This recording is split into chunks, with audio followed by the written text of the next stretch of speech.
તો ગુંજ ગુજરાતની સમાચારમાં આપનું હાર્દિક સ્વાગત છે। આપણે આવ્યા છે અમદાવાદ શહેરના સાહલમ સરકારના રોજા પર આવ્યા છે। સાહલમમાં આવ્યા છે ત્યાં આગળ એક વિવાદિત મામલો ચાલી રહ્યો છે, જ્યાં ફરિયાદો પણ દાખલ થઈ છે અને આક્ષેપો પ્રતિ આક્ષેપો થઈ રહ્યા છે। એક તરફ સુબા ખાન કરીને જે છે એમનો વિવાદ ચાલી રહ્યો છે અને કમિટી સાથે પણ વિવાદ ચાલી રહ્યો છે।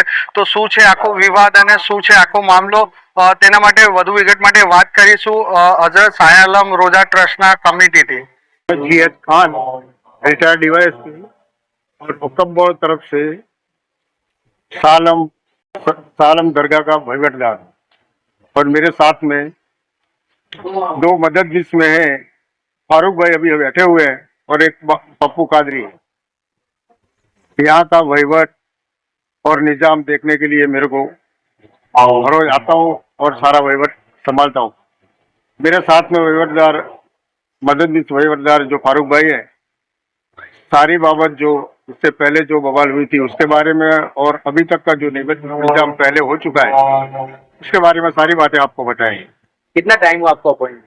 मेरे को अपॉइंट हुए करीबन 2.5 महीने जैसा हो गया। फारूक भाई, आपसे सवाल है, अभी मुद्दा क्या है, झगड़ा विवाद किस बात का है, खुलासा करिए। फिलहाल 13 तारीख की रात जो शब बारात की रात थी, उस रात को दरगाह में हमने खास इंतजाम किया था।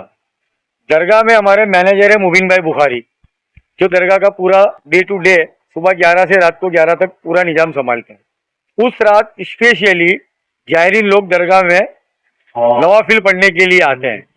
शाम को 5 बजे के अंदाजन तकरीबन चंडूले तरफ का जो दरवाजा है वहां पर उल्टे हाथ की तरफ, अंदर से दरगाह की तरफ से उल्टे हाथ पर और बाहर से आओ तो जमनी हाथ पे हमारा खुला पैसेज है, जहाँ पर हम गरीब लोगों के लिए जो चप्पल के पैसे वगैरह नहीं दे सकते उनके लिए जगह खुली छोड़ते हैं। तो वहां पर इंक्रोचमेंट हो रहा था। सूबा खान के आदमी बम्बू, प्लास्टिक के डब्बे और लोखंड की जगह एक सीढ़ी लगा के जगह एक्वायर कर रहे थे। कौन है सूबा खान? सूबा खान गनी खान पठान जो यहाँ पर है, वो अपने आप को खादिम बताता है। बाकी ऐसी खादिम परंपरा यहाँ सालम दरगाह में कोई है नहीं। दरगाह में 8 मुजावर है और जो बाकी का स्टाफ है वही दरगाह के खुद्दाम है। यहाँ पे ऐसी कोई मुजावर या खादिम की परंपरा है नहीं। तो उसने यहाँ पर इंक्रोच किया। जैसे मुबीन भाई ने खान साहब को फोन किया, खान साहब बाहर थे, अहमदाबाद से बाहर थे और मैं हाई कोर्ट में था, तो इनका फोन आया। मैंने इनको कहा आप जगह के ऊपर जाइए और देखिए मामला क्या है। तो वहां पर गए तो सूबा खान के आदमी उसको तंबू बम्बू बांध रहे थे। इन्होंने मना किया कि भाई हटा लो, तो उन्होंने हटाया नहीं। अब जब वो नहीं हटाया तो मैंने 100 नंबर पे कंट्रोल करके पुलिस बुलाई और पुलिस के आने के बाद हमारे मैनेजर के साथ उसने पुलिस की हाजिरी में झपाझपी की, इनको गाली दी, जान से मार डालने की धमकी दी। मकसद यही था कि राइट साइड के ऊपर इसका गैर कायदेसर कब्जा है, इंक्रोचमेंट है, उस पर चप्पल का स्टॉल लगाता है, लगा हुआ इसका। मैंने इसको कॉल किया, मैं कहा भाई तेरे पास जो मैटर सब जुडाइस है, जो ट्रिब्यूनल के अंदर मैटर है, उतने पोजेशन की प्रॉपर्टी पे ही तू अपनी एक्टिविटी कर, इसके अलावा तू दरगाह में कोई भी जात का इंक्रोचमेंट या कब्जा नहीं करेगा। ये देखने की जवाबदारी हमारे वहीवटदारों की। इसने फोन काट दिया। इसके बाद भी इसका लड़का शम्स तबरेज और इसका आदमी मुस्तकीम जबरदस्ती से लगा रहे थे।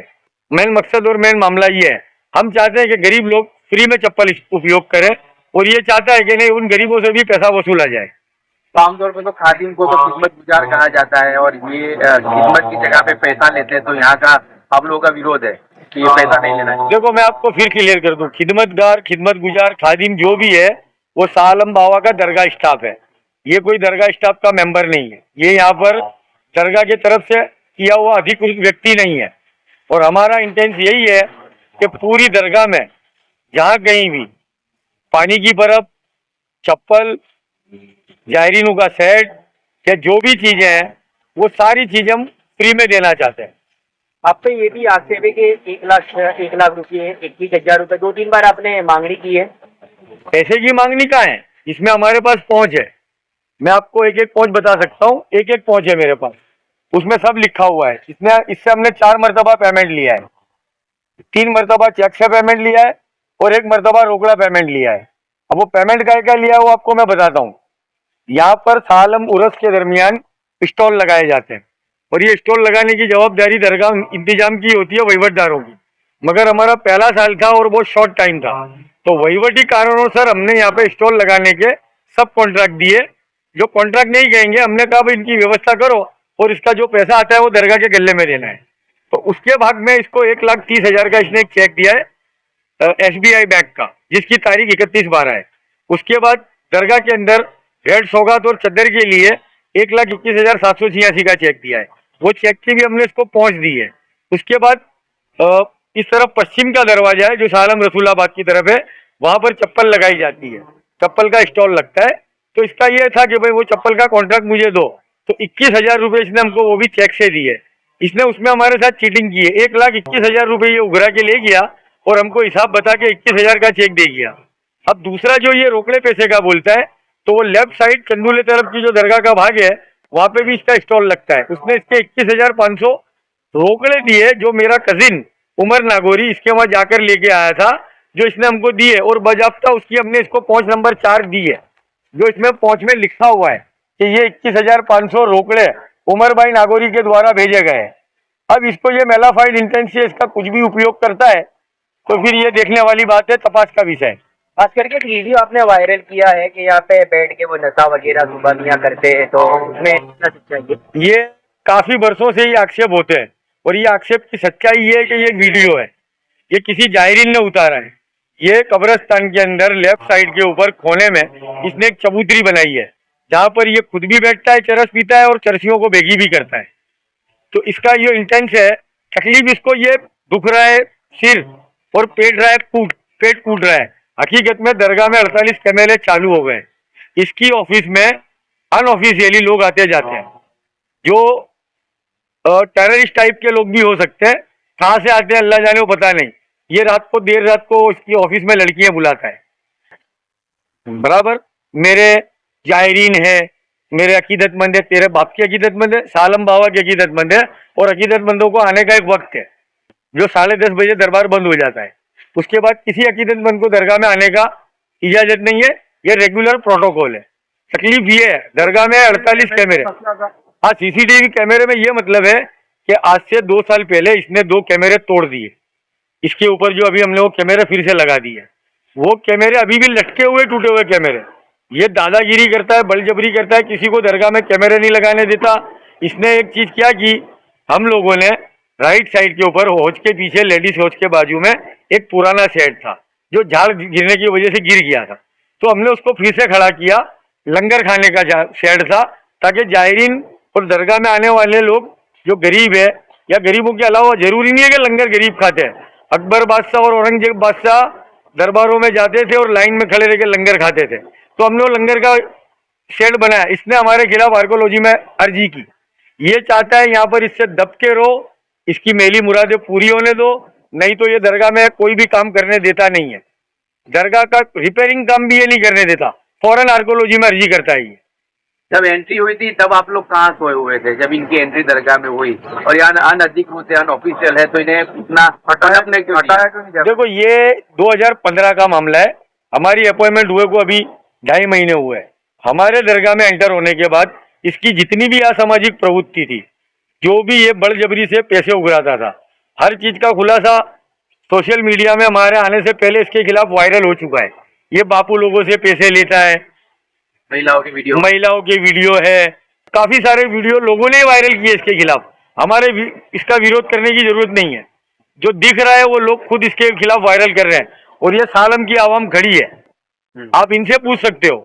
इस एंक्रोचमेंट के लिए आपने ASI में कोई कंप्लेंट की आर्कोलॉजिकल डिपार्टमेंट में? आर्कोलॉजिकल सर्वे ऑफ इंडिया में हमारे पहले जो यहाँ पर वहीवटदार थे नजीर खान मरहूम, अल्लाह जिनको जन्नत नसीब करे, उन्होंने एक एप्लीकेशन दी थी 26/1/2023।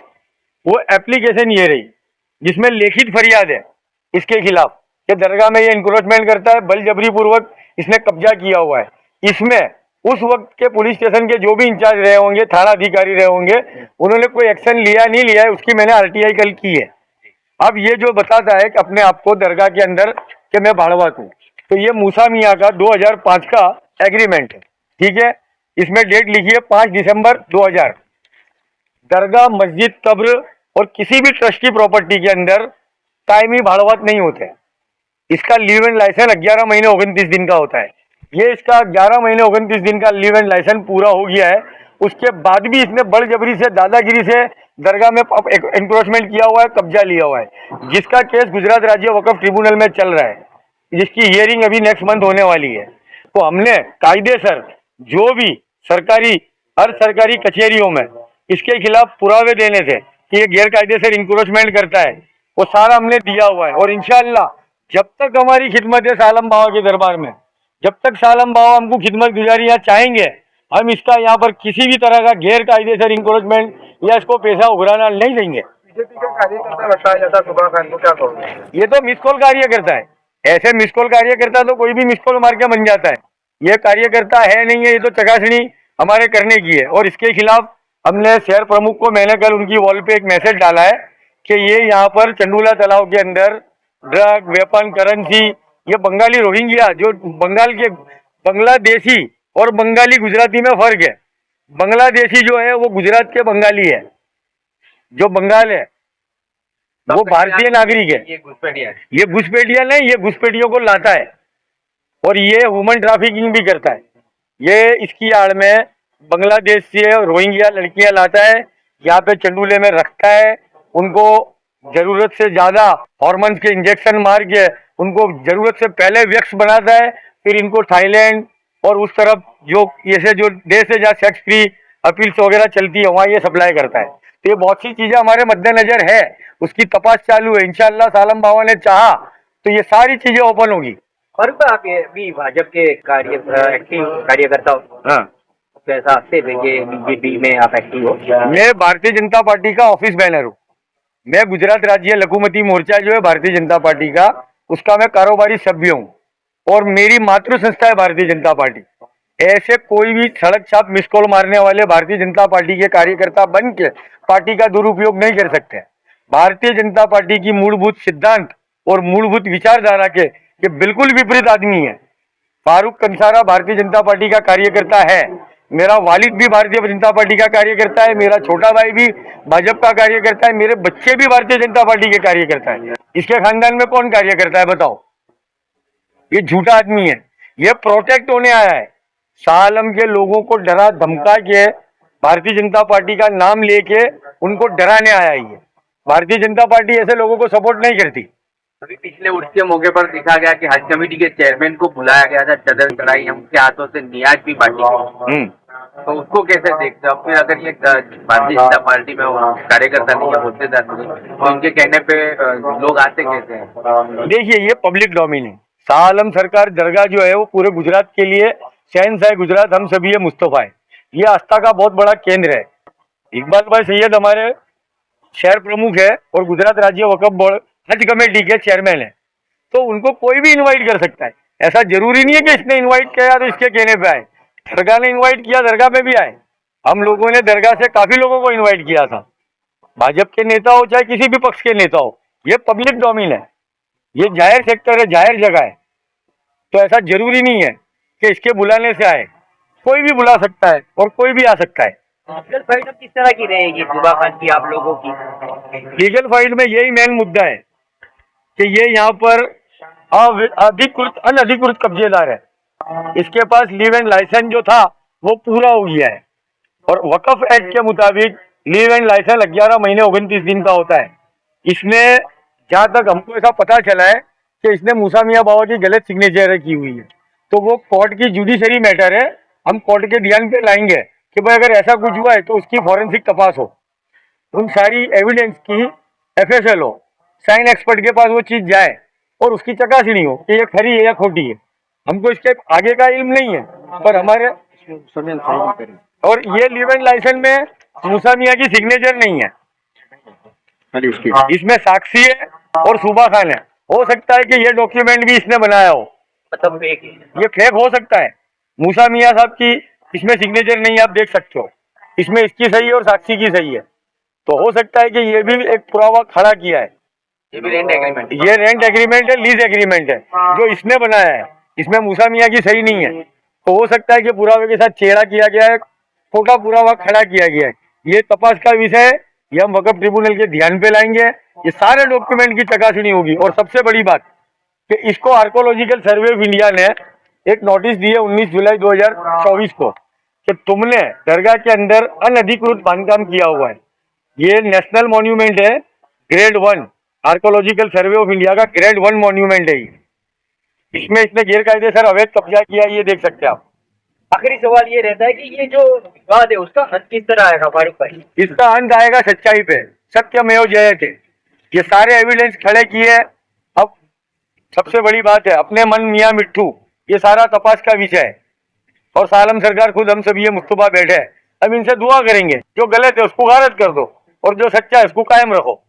सवाल ये है कि लाखों लोगों की आस्था से जुड़ा हुआ ये स्थल है, हाँ। जहाँ पर आस्था को लेकर लोग आते हैं, हिंदू मुस्लिम तमाम धर्म। हाँ हाँ ऐसे हाँ समय पे वीडियो वायरल होना हाँ। कितने दुख की बात है। कुछ जो है नसाइट प्रवृत्ति का वीडियो वायरल हो रहा है, तो कभी महिलाओं को लेकर वीडियो वायरल हो रहा है। इन तमाम मुद्दों को लेकर FIR की या सिर्फ जमीन एनक्रोचमेंट को लेकर ही फरियाद होगी? हर एक मुद्दा जो सालम सरकार रोजा ट्रस्ट को डिस्टर्ब करेगा, वो किसी भी प्रकार का मुद्दा होगा, उन सब मुद्दों में कायदेसर कार्रवाई की जाएगी।